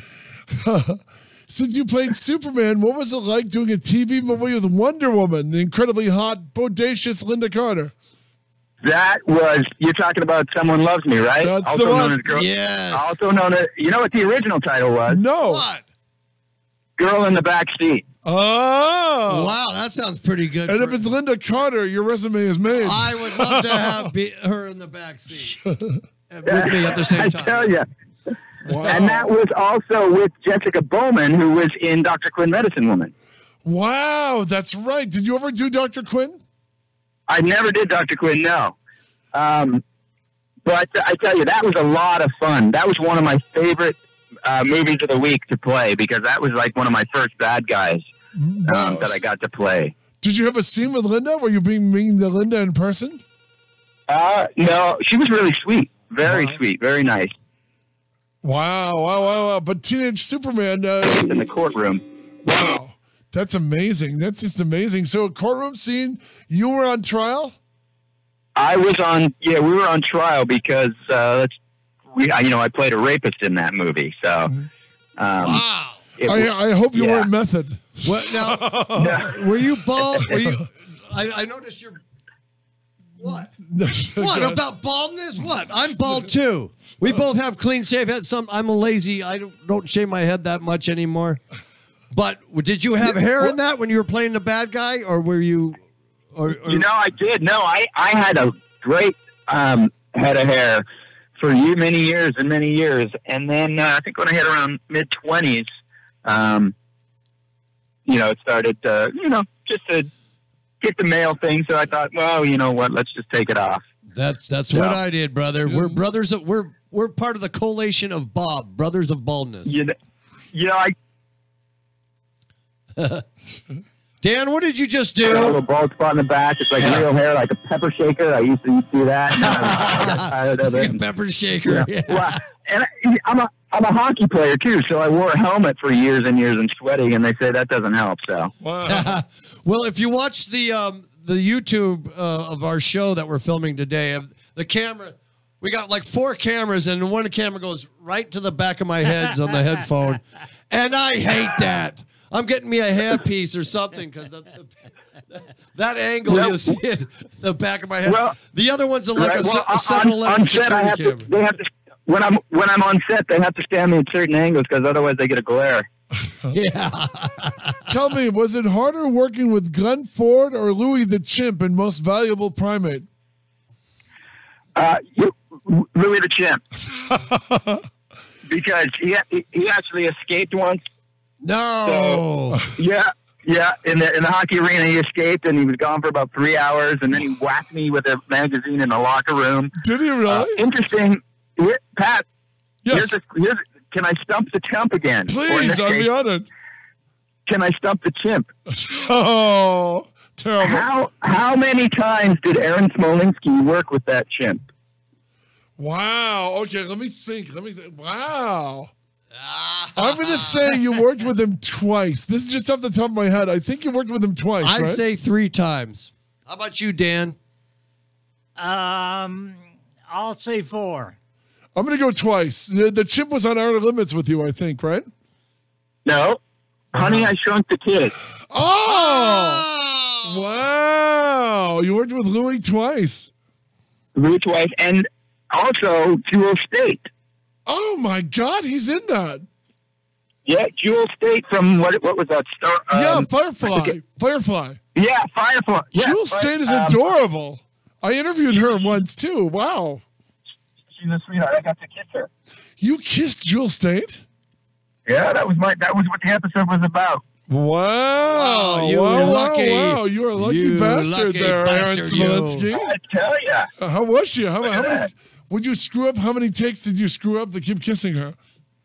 You know, I couldn't. I kept telling them, and the director, Tony Dow, was the director. Oh, Tony Leave It to Beaver. Wally. Yeah, I kept telling him, I'm like, oh, sorry, I keep forgetting my lines in this scene. He's like, you don't have any lines in this scene. Wow, you kissed Jewel State. So I'm like, oh man, so we got to go again. I can't remember what I'm supposed to say.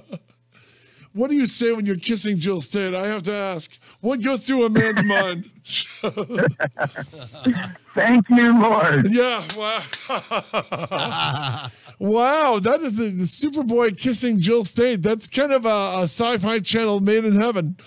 I tell you, and that was, it was kind of a corny show, but it was a lot of fun. The best part about it was that was the first show I got to, I was lead in, where I got to go back to my hometown of Calgary to film it. I was living in Vancouver at the time, and I booked it, so I got to actually go to, they flew me and put me up in a hotel in my hometown. You didn't stay with your mom? Wow. Yeah, it would have been funnier to stay with your mom, I think, Well, yeah, but you got to figure I was, early 20s. I was, up. I figured I'm going to live up to town here and just stay downtown in a hotel. You have to try your luck with Jewel State. There you go. Wow. That's impressive. Now, was your hometown excited when they saw, because you said they teased you when you were a kid about Superman, but when you came back to shoot a movie in their town, were they excited? Yeah, it was great. Well, the other thing too was it was neat because before that I was working. Lonesome Dove was filmed in Calgary, the Western. So, that was kind of my comeback thing with that show. And then coming back with Honey, I Shrunk the Kids was great as well.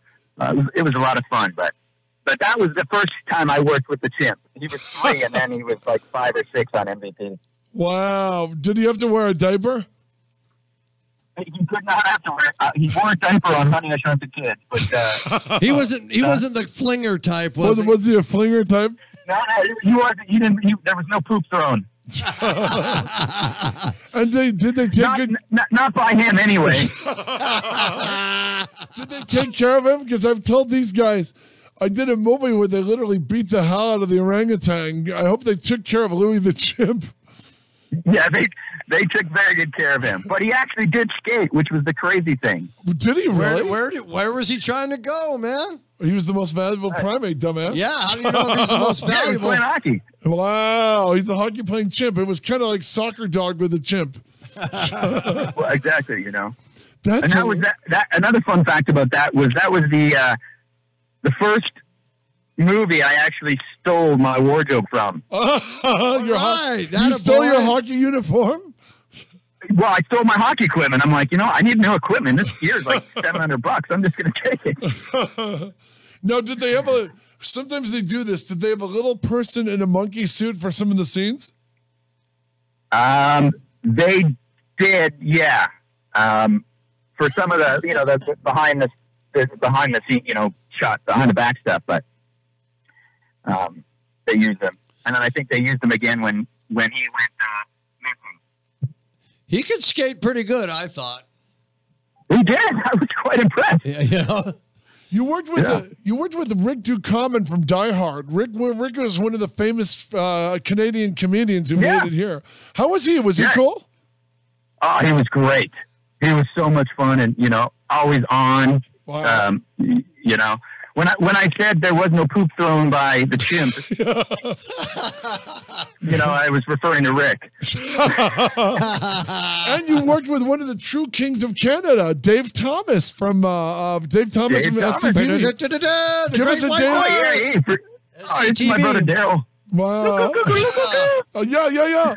How was he? Was he cool?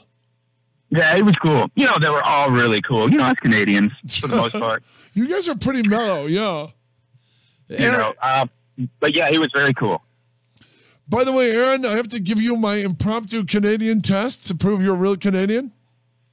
Sure. Are you a filthy separatist? Oh, separatist. Not Steve Kaepernick. Oh, no. Does your mom live on a street or does she live on a roo? She lives on the street. Good man. Friday, which is the day after today, is not tomorrow. It's tomorrow. Oh. Yeah, on your way out? On my way out, and I'm going to boot. I'm sorry. And it's a roof. Yeah. Do you acknowledge the presence of the living Ogopogo? Yes, there is.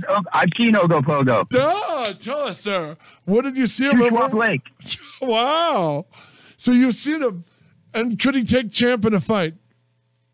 He absolutely could. And you know what he does when he's tired at the end of the day? He drinks kokanee.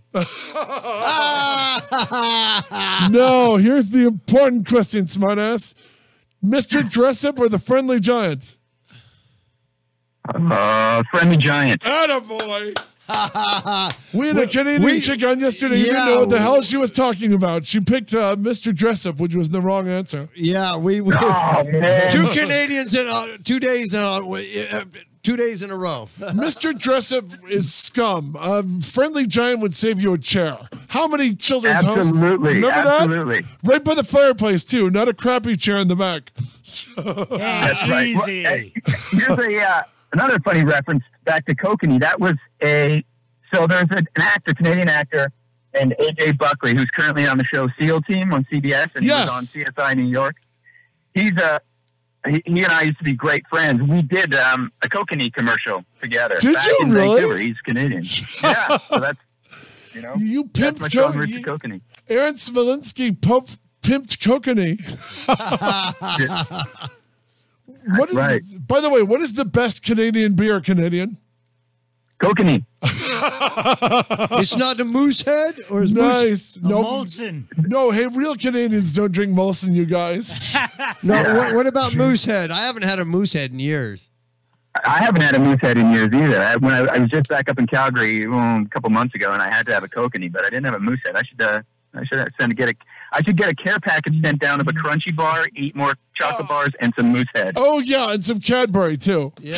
Yeah, some Cadbury, yeah. And you guys, I grew up in Detroit, so it was always a treat when my parents or my Uncle Jerry would take me to Canada.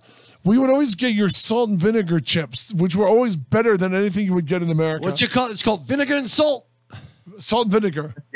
Remember that? Salt and vinegar. And salt and vinegar, dill pickle. Oh, and your eyes would water. They were so hot, Yeah. Yeah, I tell you, we got the good stuff up there. Since you mentioned Michigan, I posted that picture. It said somewhere in Michigan, and you're coming out of the pod. What's the I love joke? that. Fill me in on that, man. Well, I was kind of bored. I thought, let's just, shake things up a bit. So, well, Michigan is somebody. also the first place his rocket would land if he left Canada. Now it's like the pod skipped across. It missed. It was supposed to land in Canada. It skipped across the Great Lakes. You and hopped landed over in from Michigan. he hopped out of Windsor. yeah, got one of those ice storms and blew over to Michigan. Wow. Now, how did you avoid, as a Canadian actor who's done a ton of stuff, how have you never been in a David Cronenberg movie? Say that again, I'm sorry? As a Canadian actor who's done a lot of stuff, how have you never done a Canadian movie? I mean, I've never done a Cronenberg movie. God, I have no idea. Wow. Let's get on that. Yeah, I mean, the guy's 75 years old. It's about time you worked with him. Yeah, the Right, I would McKenzie say so. brothers. Well, he worked with Mackenzie brother on Most Valuable Primate. That was That's right. that was Dave Thomas. Oh, you did? Yeah, his Canadianness is assured. I love Yeah. the McKenzie brothers. You know Oh what? yeah. Wow. Well, tell us about doing the B movies, doing stuff like Wishmaster 3. What is the great part about doing a low rent horror movie? Where did you really find your joy and stuff like that? You know, I love to do, comedic parts as well. So I think, in those, I tended to play a lot of times like the best friend, the kind of comic relief. And I think with those type of movies, you have a little bit more leeway and freedom to kind of be a little bit more goofy and corny. So I've got a little bit of corn in me. So that's the joy of those is just kind of the freedom. And it's just so much, there's not as much pressure on those type of movies, Yeah. So it's just, I find it's, a little bit more freedom. I want to know about this Revelations you did. It was a short film, and Clark Reeves. That sounds like pretty a clever. Superman reference. Yeah, Clark Reeves Yeah. put it together. So the director and writer and producer, Chris, he was a big Superman fan. And so that's kind of where, that came from. And thought, when I was doing it, it's perfect little fitting for that. That was a great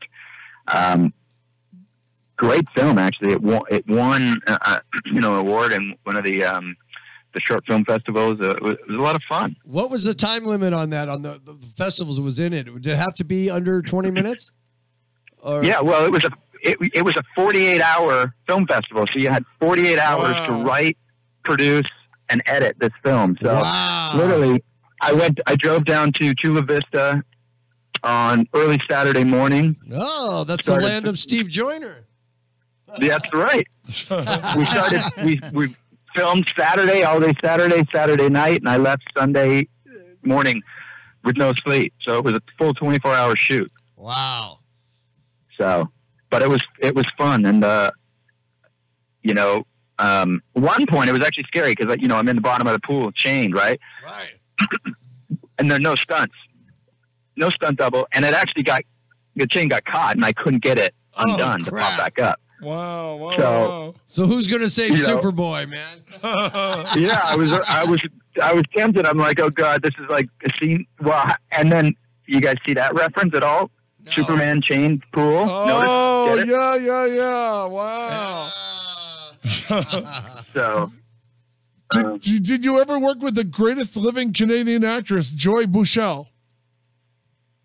No. She was the nude cave girl in Quest for Fire, The Hooker and the Fly, and she's in Humongous. She's the finest Canadian actress who ever lived. Oh, yeah. There's nobody better. Other than Jewel State. I keep forgetting. I've forgiven Jewel State for being Canadian. Once she worked with Joss Whedon, she's American. Yeah, well, right, there we go. How did you not do Firefly, by the way? I don't know how I didn't do that. I don't know if that was when I was on a break or because that's up in Canada. So yeah. What year was I don't that? think I was up. I think I was 15 years ago. I think I was down in LA at the time. Yeah, you came to LA just as Smallville started shooting in Canada. That's terrible timing. Where'd you do it? Oh, wait, go ahead. I was actually up. I was up for a part in Smallville. The best friend Pete, I think his name was. Wow! I was second choice. You know what happened to choice number one, right? What? Choice number one, Sam Jones. What was his name? Sam something the third. He got in trouble for selling drugs. He did it. He was arrested and taken off the show. He did like 5 years in the jug. That's right. Yeah, I mean, I remember. Yeah. He was selling drugs when he had this. The show went 10 years. He would have been set for life. I know. What an idiot. Wow. You know that. Yeah. Well, that was when that started. My management company was Toll & Robbins. Wow. Who produced the show? Mike. Yeah, they produced the show. Mike Tolan and Brian Robbins. Brian Robbins, I think, directed a bunch of episodes. Oh yeah, he did. Wow, that's amazing. Because they started grabbing everyone on it. I think Sarah Douglas did it. I think Mark did it. Christopher Reeve and Margot did it. You know? Yeah, I don't know. I didn't do it. That was kind of odd. But and then you know who directed the pilot, right? David Nutter. The great David Nutter, who's done a ton. He's Canadian, I believe, right? Yes. He did. He did like 20 X-Files. Oh yeah, he did it. He did a ton, and then he did a bunch of other stuff. I've liked him because he auditioned Tim Thomerson for something, and Tim told me that before he started the audition, Nutter looks at him and he goes, "It's Tim Thomerson, ladies and gentlemen, who can take a punch and kiss the girl." Blah blah blah. He was reading Tim Thomerson my article from Starlog magazine, which I thought was really great of him. You know, from Nutter to do. Yeah. No, Aaron, Nutter's great. Did you love him? Did you? What was it? What makes him so different from other directors? You know, I never worked with him directing wise, but I know him. I've met him several times. Actually, he launched AJ Buckley's career, and then they became friends. So I met him that way because AJ and I were roommates. He's just such a nice, down to earth guy. He's an actor's director, you know. So it's just that's what makes him so great. He's so creative. He listens to people, you know. Just you know, I think good people do good work. Doesn't matter what it is. That, by the way, that's a great sentence. We've got about a minute to go before we wrap. So, Aaron, if you could pimp whatever you want to pimp, tell us where we can follow you, how we can enjoy your work. Yeah. Yeah, you know, just Aaron Smolinski is my Facebook. I reach out to me, anybody, because I do reach out back. You know, I'm very loyal and I'm very appreciative of all the Superman fans, my fans, whatever they are. I think without fans, they're both. no, yeah. Well, without fans, nobody, you know, actors, musicians, sports, they can't get paid and make a living on what they do without the fans. So that's right. You know, I believe that, and I'm appreciative of that. And you know, people always ask me all the time, "Do you get annoyed?" I'm like, no, I don't get annoyed because, you know, the fans are the reason we do what we do. And so, you know, I thanks everybody. Thank you guys. I'm sorry about the confusion in the past when I was in Kansas City. You know, I take responsibility, but I'm glad, you made it in today and you're wonderful. Pat and I will personally see you, and we're going to pass out Jeff Sargent Show T-shirts at Comic-Con when we visit you guys. Yeah, we'll come hang with you guys. You guys have your panel. We'll give you the shirts. Yes. That sounds great. And, you know, anybody listening, let's get trying to get on Supergirl. So let's just start blasting the Supergirl producers with getting me on there. And a great idea. Then you get free pictures from me. And remember, and remember, there's also a Krypton show coming on Sci-Fi Channel in March. We ought to aim for that too. That's right. There we go. So, you know, and then I've got the Strapped in Schizophrenia, which we're going to start filming, and it's going to be an independent, but we're going to start getting out in the circuit. So if you hear about it, support it, show some love for that, and just you know, be kind to everybody. Life's short. We love you, Aaron Smolinski. Yak Shamash to a fellow Pole, and thank you for doing the Jeff Sargent Show. All right. Hey, thank you. Thank you, Aaron. Thanks, guys. I appreciate it. And hey, Dan, if you need help getting a conference call going, let me know. You gotta fly on over Superboy here. just punched him in the head after telling him, be kind to everybody. He just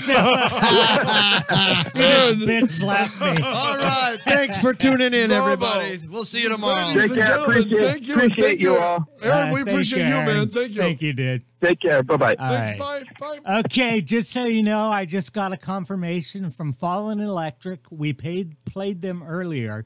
They're going to be in studio Friday, February 3rd, I believe, or to 2nd, and they're going to come in and play acoustic. All right. Cool. Right on. Fallen Electric, right here All in right. studio. Top Jimmy. The whole band. The whole band. All right. Thanks, Jimmy.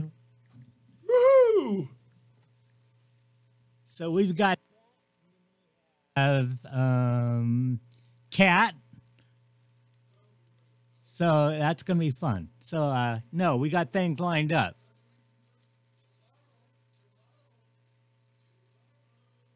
Tomorrow, you'll turn off the Tomorrow button. we have the beautiful Marina Sirocco. I hope I pronounced that right. She's an Olympic ice skate ice skater, figure skater, and she coaches the U.S.